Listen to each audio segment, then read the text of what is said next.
Hey everybody, it's Cloudy Wilder, your self-proclaimed metal mogul. Been a while. How's everyone doing? It's Metal Tag 2025 time. A little bit rusty. Been a good while since I actually did a video. Did a few live streams at the start of last year.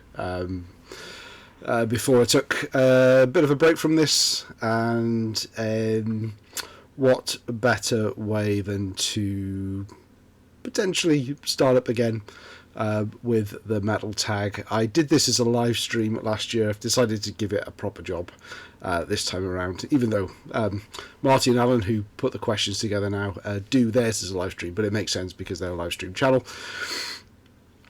Originally questions by the Rock Scout. He's taken a far longer break than I have, and the reins were picked up by Marty and Alan the last couple of years, and what a great job they've done. 20 great questions. You'll all know what this is about now. There's been about 100 posted so far, so I am going to give you my version of it. Question 1. Name a release you're eagerly anticipating in 2025. There's not too much, actually. I've completely, I've kind of cured myself a little bit of the collector scumitis, and I'm not really following too much about what's coming out, and very much curating my collection now, and downsizing a little, but looking for quality over quantity. But one new release I am really anticipating this year is the follow-up to Seven Sisters, A Shadow of a Fallen Star Part 1, which came out in 2022. Now, their follow-up to this is, you'll be amazed to hear, it's called Shadows of a Fallen Star Part 2, and I think it comes out in around March. I've heard the advanced single that they've put out for it, and it's very much in keeping with the sound. One thing that Seven Sisters have done over the years is they've evolved the sound. I found I was really into new wave and traditional heavy metal for a while. If you look back many years of videos, really championing that, but a lot of bands just didn't evolve. They had nowhere to go. All they could do was play the 80s stuff that they liked, and it all became very samey. But Seven Sisters are one of those bands that have actually evolved their sound a bit over the years, and they're just getting better and better. Great band. So looking forward to that one. Question 2. Show the 25th item in your collection. I keep so I have metal, I have non-metal, and cassettes and CDs are all separate. I'm just going to show an album this time around. 25th, still in the A's like most people, and mine is The Fear by Acid Rain from 1980 something. Yeah, so that's number 25. Good album. Like that one. Nice and raw. Question 3. Overdue. Name an older band that you checked out for the first time in 2024 and loved.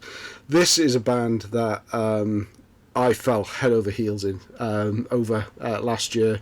Never heard them before. I was visiting our German friend Jürgen, along with Metal Mickey and Mark G with a C, late last year, and we could have at it his collection, just pull out anything. His collection is huge. One thing I pulled out randomly was a Storm Witch and a Valpurgis Night. This is a reissue on High Roller Records, and I loved it so much. Jürgen sold it to me, which was pretty cool. He's replacing a lot of his reissues with originals, and he made me a good price on it. And I heard it, and I just thought, this is my kind of album. Absolutely great German heavy metal, melodic and catchy as anything. So this was a band, 80s band that I had no idea existed before. He also gave me their second album as well, which was super cool of him, and I've hardly touched that one. I've listened to it a few times, but that has just been constant rotation. since I got it. Feeding the Monkey. How do you purchase most of your music? So I haven't been purchasing much. I think in 2024, I think I picked up 20 albums in total, only 2 of which were from 2024. So that's a stark contrast to me picking up, at least 20 albums from 2024 and 20 albums from any other year that you could mention, certainly in the 80s. Really cut down on my spending. But most of that stuff came from Amazon, and most of it I got super cheap because of a little deal I've got with some, lucky enough to get some health insurance through work that offer you points for doing things like steps and stuff, and I can convert those to Amazon vouchers. So takes about a month and a half, but you usually get enough for an album, and I always buy stuff when I see it on sale and cheap. So Amazon at the moment, rarely go to record shops these days, very little that interests me in record shops these days. Used vinyl is pretty hard to find at the moment at anything other than a ridiculous price. So moving on, question 5, an enigma. Show a heavy metal album that musically is hard to place in a heavy metal subgenre. So this one is really, I think, interesting. It's an Italian one-man band, I guess, and that old floppy disk looking cover. The band is called Master Boot Record. It is weird. It's all instrumental. The album's called Floppy Disk Overdrive. This is actually on Metal Blade, so you're thinking metal. It's heavy. There is heavy metal elements in there. It's a bit proggy at times, a bit industrial. It's a lot sort of synthy as well, and chiptune, which I hadn't heard much about. So chiptune is when you use old sort of sound devices from 8-bit computers. But this is all of that, and it's melodic, but it's not like the synthwave stuff that I thought I've heard before, and it's not all synthy. There are some really sort of heavy bits in it, some good riffs in there, some great solos in it, and it goes on for about 67 minutes, and it's how to do an instrumental album properly. It kind of keeps you interested in it. I couldn't tell you, if you played one of the songs, I wouldn't be able to tell you what they're called. In fact, all the names, I don't know if you're used to old MS-DOS, and this is a blast in the past for me, old 90s MS-DOS. The songs are kind of just named after, because they're instrumentals. I mean, people name instrumentals, but they don't mean anything, do they? Because they're just instrumentals. But we got things like ANSI.sys, edit.com, fdisc.exe. It's all really nerdy stuff. This guy's got a ton of stuff out there. I've not felt the need to go beyond this one, but honestly, it's super infectious, and when I chuck it on, absolutely love it, thoroughly enjoy it.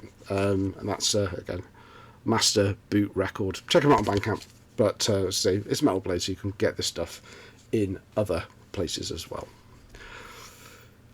Eating crow. I have never heard that. That must be an American expression, surely. I've never heard that before. But that means talk about an album you used to hate, but after years it finally clicked and now you can't get enough of it. No, I wouldn't say I hated this album. I bought it when I was going through this big obsession about picking up everything in the 80s that was on Music Foundation's records, whether it was good or not, and quite a few of the stuff wasn't, and I've subsequently got over that and been downsizing certainly part of that collection. But one of the albums that I pulled out just to double check I wanted to sell it, and my memory of it was being slow, dull. It's a doom album. It's Candlemas Tales of Creation from 1989. I just remember it being a bit turgid and a bit like, and I put it on, and oh my god, I have been playing this almost daily since the end of, since probably the start of December. Absolutely fantastic. It's not, I guess, it's not that traditional doom. It's more sort of like trouble, really. And there's one, I think it's the whole thing is instrumental, but it's one of those songs that's broken down into multiple parts. I think there's 8 parts or 7 parts in total to it. Into the Unfathomed Tower. These guys a shred. It's very Malmsteen-esque. But then songs like Tears and The Edge of Heaven and Dawn. Oh, God. This is an amazing album. This has now turned me on to Candlemas. And since that, I've actually picked up a couple more. I've picked up the debut album, and there was a live album that came out, I think, in around 2007 or 2017 on Back on Black. I picked that up as well just because I saw it in a record shop and thought it was cheap and thought, I've got to have that. I'm into Candlemas now, and that's probably what I'll be collecting a little bit more of in 2025. An impulse buy, blind buy that you bought in 2024. Didn't buy much in 2024. Rarely do blind buys now, but from the house of Jürgen, he's as they do a big downsize, and he had a big pile of records, and I was flipping through, and I'd heard of Acid. I'd seen this cover before. I'd never actually really invested any time or heard them. I know it's if I didn't even realise it was female fronted. Kate on vocals, but it was at a price I couldn't turn down, so I took that off Jürgen's hands, and it's pretty decent. I've not really given it that much of a go yet. There's been a bunch of albums I've been in constant rotation in 2024, and who knows, I may share what that is in a future video, maybe collector scum, something that I used to be, but I'm cured now. Show a title that you own more than one pressing on the same format. The album I own I think the most versions of on vinyl is the Iron Maiden debut album, and how many are there? I think I've got about 6. 1, 2, 3, 4, 6. So I've got a UK OG, rather randomly a Dutch OG,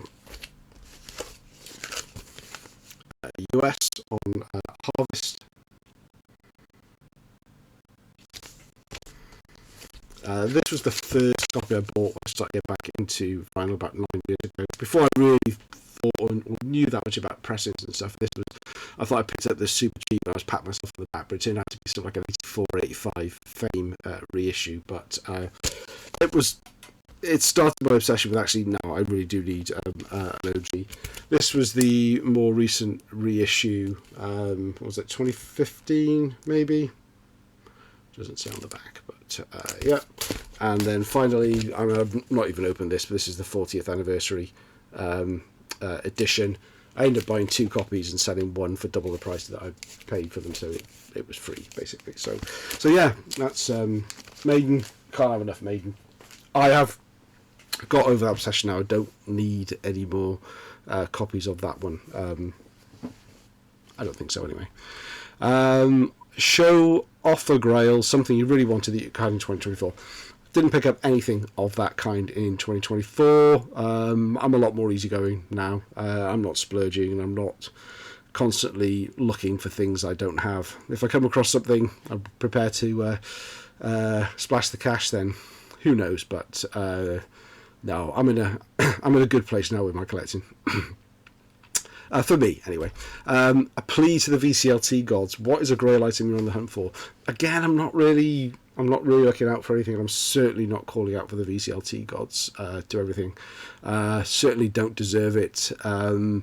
If you're actually watching this video, then I have made the decision to make 2 more videos. One of which is kind of talking a bit about 2024 where I was at music-wise. That's what you guys are interested in. That's what I'm interested in talking about anyway. And another is to catch up on some sort of VCLT I got towards the end of 2023 and 2024 and through 2024 where I didn't make videos on. I always kind of felt a little bit guilty about doing that, but I also didn't have the motivation. I wasn't prepared to go on camera. I thank the people obviously personally, but I think when people send VCLT, it's good to sort of do thank you on camera. I think that's what people really want to see, and they get a kick out of it as well, which is one of the motivations for sending it. That's my point of view anyway. Even though they were cool with it, I am going to lift that guilt trip off my shoulders. Question 11. A boomerang album. Show an album that no matter how many times you purge it from your collection, another copy returns. I don't think I have ever multiply purged an album from my collection. I've purged a lot recently, and I have no intention of getting back. The only thing I could think of was potentially Book of Souls. I think I sold the copy that I had to... I either sold it to Metal Mike, or I bought this one off him to replace the one that I had sold. I think I had one of those hardback versions, and it didn't really fit with anything I had. I can't imagine Mike would have wanted that one, so maybe this was Mike's copy, I don't know. But I ended up getting it back because I had a gap, and I've got, obviously, Iron Maiden on CD and vinyl, because one of my favourite bands. Why not? Reunion. Name an artist that you lost track of over time but reconnected with in 2024. I can't answer that one at all. I racked my brain, sort of looked at the stuff I was listening to last year. A lot of the stuff I was listening to last year, it was a small amount of things that I just couldn't get enough of and just kept going back and back about. But there were no bands that I lost track with over time. Most of them are older releases that I really just got to know for the first time. So question 13, Upstart. Name a new band whose debut really impressed you. The debut didn't have to come out in 2024. Like Darcy on his, he showed Hellripper. I couldn't really think of anything else other than a band that's had such a big impact on. So I thought I would pull out my original CD version, limited of 666, of course. This is on Barbarian Wrath Records. First pressing. You don't see these around too much more. So this came out in 2017, and I discovered Hellripper in early 2018, and got a few people into the band as well. So I'm quite pleased that it's one of those bands that it wasn't just me that liked, because this was way out of my kind of comfort zone at the time. This is sort of like the blackened speed thrash, but it just gripped me. Also pulled out the OG cassette as well, and this is still sealed. I don't know if I bought them at the same time or what have you, but again, this is the 2017 cassette release on a Granite Factory Records. Nice to have. Influencer. Show a band or release that you bought in 2024 as a direct result of watching someone else's YouTube channel. Again, I didn't buy anything as a result of you guys showing things. I actually watched a lot less videos. I watched more than I commented on, but I kind of had pretty much a full break. Most of the guys that I'm closest to on here, I would continue to watch their videos, but still, even then, I would only comment occasionally. But the closest I've got to that would be Jason Black Leather Eyes. I've got one album on my Amazon wish list. I've not pulled the trigger on it yet, but he showed an album one time. I don't even know who showed it a video. I think he might have just done a post with it, and it was Denava, Nothing But Nothing. So it's still on there, but I don't really remember too much about what it sounds like now, so I'll have to, if it pops up at a decent price, I'll give it another listen and may pull the trigger on that one. So, question 15. Don't judge a book by its cover. Show a great album with bad cover art. I thought I would pull out Anacrusis, Suffering Hour. A band I got introduced to really by Mike, Metal Mickey, when he was doing it. He was inviting people on, and you had to introduce people to each other's albums. He absolutely hated the albums that I picked for him.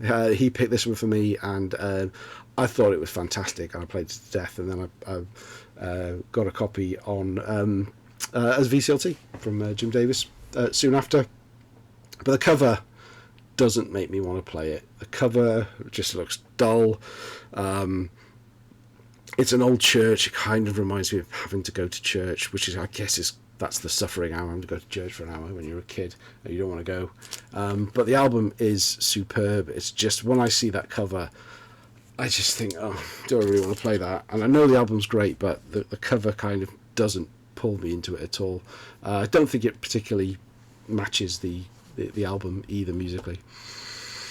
Question 16. Now we're talking about good covers and good cover art. A Rembrandt. Show an album whose cover art was created by one of your favourite artists.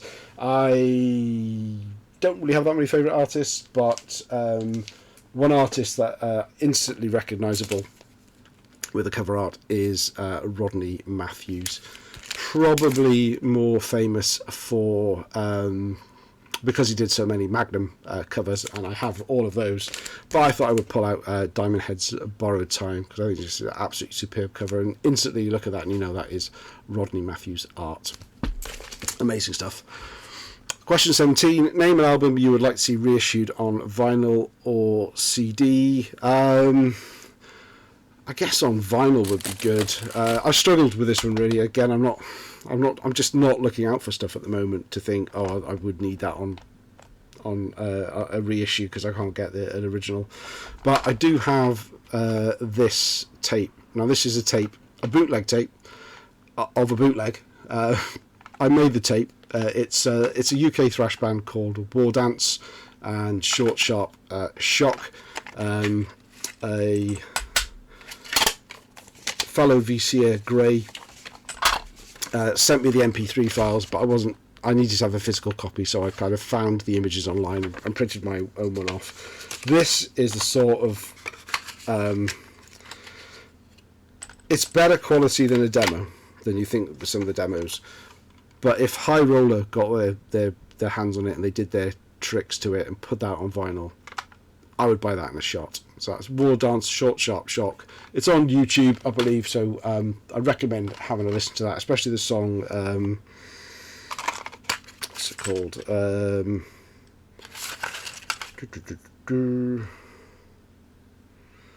OPD, officially pronounced dead. That's it. I love that song. Question 18. Name an album from a genre you typically do not listen to very much to. So this is a band that I have been obsessed with since the 80s. It's not metal, it's more alternative, it's indie, it's being called Jangle Pop. The band's called The Wedding Present, and I'm not going to show an album. Well, I am going to show an album. I'm going to show you just a little bit about some of their history. So in 1992, The Wedding Present went on a project where they released a 7-inch single every month for a year, and I remember picking this one up when I lived in Liverpool, and subsequently being a student I just didn't have time, I didn't get up in time. These sold out super quick, but over the years I've managed to get a full set of what was called 12 songs, because they wrote 12 original songs and then the B-sides were all cover versions that they put as well. Then 30 years later they decided what can they do to celebrate that and follow it up, and so they decided to write 24 songs, and they released these as almost like a subscription service. So you would get one a month. I'm not going to get all of these out, but each month they would release a single, and this time the A-side and B-side was an original by the band. No idea what I'm going to do with this. I haven't opened any of the singles. They're all sealed. That's one I think would probably be a bit more of an investment, because I knew at the end of it they would end up releasing it as an album as well. Saw them on the tour when it just got released, and got David Ledge to sign up for me. So that's my one of my non-metal bands that I've been listening to. Got all their albums, CDs, vinyl for the last 30 odd years, so a big favourite of mine, but none of you like them. Nobody else likes them. I've never met anybody else that likes Wedding Present. Although seeing them live, when they play some of the stuff they play live, the guitars are faster than a lot of metal bands I've seen live as well. It's just obviously the guitars are tuned slightly differently and it's a bit more anyway, check them out. Wedding Present. Open your mind. Question 19. What band do you hope to see live in 2025? Well, I hope to see Iron Maiden. I've got tickets for them. I'm really looking forward to this tour. They're supposed to be playing a lot of stuff that they've either not played in donkey's years or never played before. I just think it'd be brilliant. Maybe the last time I get to see them. Going with the Rock Scout and Metal Mickey, so it's always a good day out with those two. And the final question, tell your viewers about 2 new YouTube channels you discovered in 2024, or just shout out 2 channels you enjoy. Well, I didn't go out of my way to check out any new channels, particularly in 2024. Stayed in touch with friends, but that's really, I'm not going to name two people, because there's been a bunch of people, friends that I've made over the years, that have got channels out there that have continued to keep contact with me and maintain that friendship, and mostly some superb quality banter, even though I haven't been making any videos at all. They've not just sort of fallen off the radar or forgotten. They've constant touch in various sort of messaging channels that we've got, and it's always quality banter.